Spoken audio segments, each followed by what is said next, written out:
Dans cet hôpital de Tegucigalpa au Honduras, l'inquiétude est forte, aussi bien chez les malades que chez le personnel médical. Le pays et toute la région d'Amérique centrale est frappée actuellement par une des pires épidémies de dengue, un virus transmis par les moustiques qui a déjà fait plus de 20 morts rien qu'au Honduras. Avant, les patients avec des symptômes de la dengue pouvaient rester à la maison. Ils ne venaient à l'hôpital que s'ils ne se sentaient pas mieux au bout de 2 ou 3 jours. Mais pas cette fois-ci. Là, les gens meurent en moins de 24 heures. Des échantillons de ce qui pourrait être une nouvelle souche du virus ont été envoyés à des laboratoires américains.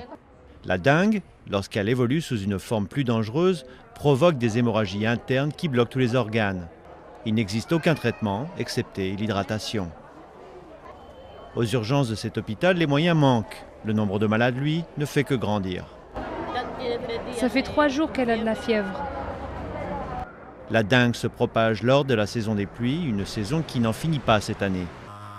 L'armée a même été mobilisée pour détruire les larves de moustiques.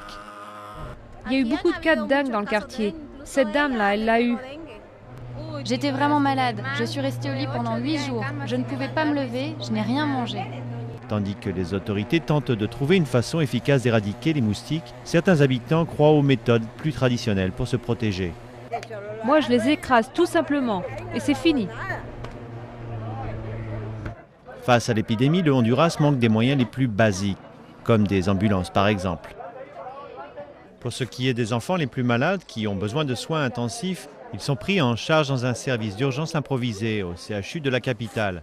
Pour les parents, il n'y a qu'une chose à faire, attendre.